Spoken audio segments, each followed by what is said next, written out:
Okay, we have personal. Thank you for waiting and being patient. How are you doing?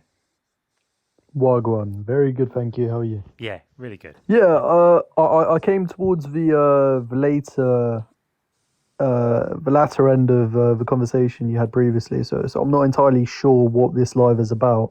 Yeah, But looking at the prompt, it says you can't choose your beliefs. yeah. I'm inclined to believe, no pun intended, that I can choose my own beliefs. Awesome. So we can have an interesting conversation about that. So, shall we clarify some terms then? So Absolutely. let's agree that a belief is the condition of being persuaded that something's true or likely true. Hmm. Is that reasonable? Yeah. And choose means an action that you did freely, but that you didn't have to do, and that you could have done differently if you wanted to. An action. Yeah. Okay. Yeah, reasonable. Yeah. Yeah. Yeah. Okay, so I'll set the stall out, and then you can tell me if you think I'm saying something reasonable, or if you think that we've got something wrong here. Okay, so if you're convinced that something's true, then belief follows inevitably, and there's nothing you can do to stop it. It's an unavoidable consequence of becoming convinced of something, that a belief takes form. That's what belief really is. So if you're convinced, belief happens inevitably. If you're not convinced, belief is completely impossible, because you can't believe something if you're not convinced it's true. So then the question is, can you choose to find yourself convinced of something? And our contention is that you can't. You can't just think of something you don't find convincing and then just choose to find it convincing. That isn't how belief actually works. How does that land for you? Um, that makes sense. That does make sense. But what if you're not entirely convinced, but you still believe it? Well, if you say you're not entirely convinced, but you still believe it, let's go back to what our definition was. Yeah. That's the same as saying, what if you're not entirely convinced, but you are convinced? Hmm. Right? Because we've agreed that belief means to be convinced of something. You don't have to be convinced that it's with 100% certainty, right? Hmm. Obviously we're all adults here. We can grant that beliefs can be held with different degrees of confidence. You can Hmm. hold some beliefs with almost 100% of confidence. Very few should actually be 100%, but some are so close to 100% that for all intents and purposes, you can say they are. Am I 100% certain that the Earth goes around the sun? In a pure philosophical sense, not quite 100. It's like 99.9 with like 1,000 nines after it, right? So it's so Hmm. certain that, for argument's sake, it might as well be 100, right? But there are other things that I believe with far less certainty. Like, I think there's probably life on other planets, but I'm not certain about it. I'm a lot less certain than that the Earth goes around the sun.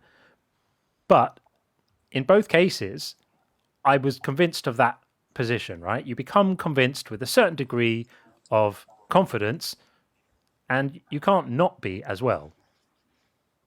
But what if for example someone offers a so let's say life on other planets, example they used, right? Yeah. You said you're not fully like 100% convinced that there is, but you're just enough to believe that there is, right?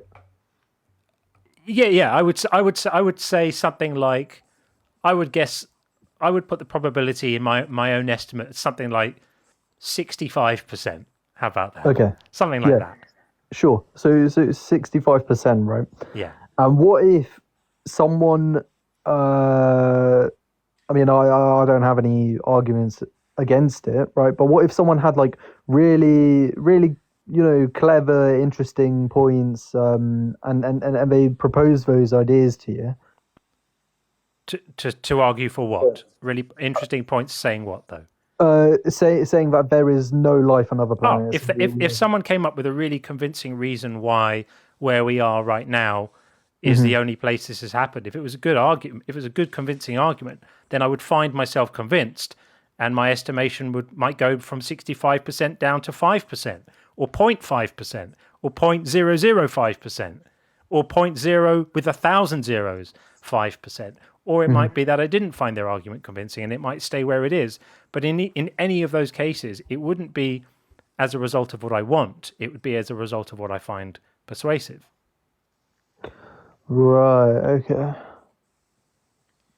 Yeah, Yeah. I understand what you're saying. To be fair, yeah, Does that make sense? yeah.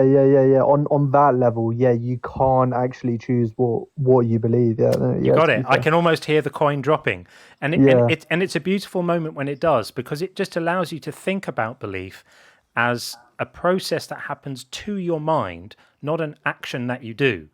And that's a really fundamental difference, because then when you think about religious systems that promise to reward or punish belief or lack of it, they suddenly look ridiculous. Because if somebody says to me, just choose to accept Jesus, choose to believe this thing, and I'm like currently unconvinced of it, I grant that there are lots of other people who are convinced of it, but Sean isn't convinced, I'm not convinced, and I can't just decide to make myself convinced. If somebody presents me with a fantastic piece of evidence or argument that I haven't heard before, which is not that likely to happen because I've been looking at this subject for over a quarter of a century, and there probably aren't any theological arguments that I haven't heard. So it's unlikely that that's going to happen. But if it does, and it's really persuasive, well, thank you very much. Then my beliefs will obviously change. I'll find myself persuaded, and my beliefs will change. But absent that, I can't just magic that change just because I decide to. Fair enough. And I saw, I think just as I entered the live, like there was a comment from you, I think, on like you've written a book. Yes. And basically, I'm arguing in the book, first of all, explaining what belief really is, explaining from a philosophical point of view what we mean when we say we believe something, and then looking at the neuroscience of belief and what actually happens in the brain when we form a belief. And all of this points to this notion that belief is an involuntary thing that brains do. And it shouldn't really be that controversial, because there are lots of involuntary things that the brain does that nobody really worries about. I mean, think about when you find something funny. You don't decide to find it funny. You don't see something and then make the decision, now I'm going to find this amusing, and then find it funny only if you've decided to. That's ludicrous, right? Everyone knows that's not how the perception of humor works. The perception of humor is generated by your brain, but by networks in your brain that you don't volitionally control, and then you discover that you find the thing funny. And it's the same with fear, and it's the same with being attracted to someone, and it's the same with belief, with finding something convincing. Thank you very much for that.